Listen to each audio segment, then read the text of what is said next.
തുമ്പൂരിലെ മുത്തശ്ശിമാവിൽ ഇപ്പോഴും മാമ്പഴക്കാലം. തലമുറകളിൽ നിന്ന് തലമുറകളിലേക്ക് പകരുകയാണ് ഈ മാമ്പഴ രുചി. തുമ്പൂരിലെ കളരിക്കൽ തറവാട്ടുപറമ്പിലാണ് ഈ മുത്തശ്ശി മാവുള്ളത്. മാവിന്റെ പ്രായം സംബന്ധിച്ച് മുത്തശ്ശൻ പറഞ്ഞു കേട്ടിട്ടുള്ള അറിവുണ്ടെന്ന് തറവാട്ടിലെ പിന്മുറക്കാരനായ 70-കാരൻ മോഹൻദാസ് പറഞ്ഞു. ഞങ്ങളുടെ തറവാട്ട് വക മാവാണത്.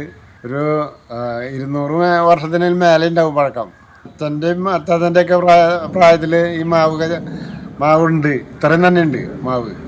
കുട്ടി തൊട്ടടുത്ത സ്കൂളാണ്. സ്കൂൾ കുട്ടികൾ മാവ് നിറയിലും എറിഞ്ഞ് വീഴ്ത്തി മാങ്ങ ഒക്കെ പറക്കിട്ട് തിന്നാറുണ്ട് അവർ. തുമ്പൂരിലെ 2 വിദ്യാലയങ്ങൾക്ക് സമീപത്തായുള്ള മാവിൽ നിന്നുള്ള മാമ്പഴത്തിൻ്റെയും പച്ചമാങ്ങയുടെയും രുചിയേറിയാത്ത വിദ്യാർത്ഥികൾ ഉണ്ടായിരുന്നില്ല. മാമ്പഴമായും അച്ചാറായും നിരവധി പേരാണ് വിദേശത്തേക്ക് കൊണ്ടുപോയിട്ടുള്ളത്. 2 വിദ്യാലയങ്ങളിലെ തലമുറകളിലെ പഠനം നടത്തിയിരുന്ന 10,000-കണക്കിന് വിദ്യാർത്ഥികളാണ് ഇവിടുത്തെ മാമ്പഴക്കാലം ആസ്വദിച്ചിട്ടുള്ളത്. നാട്ടുകാർക്കും നിരവധി നല്ല അനുഭവങ്ങളാണ് ഈ മുത്തശ്ശി മാവിനൊപ്പം തഴച്ചു വളർന്നിട്ടുള്ളത്. TCV news, Mala.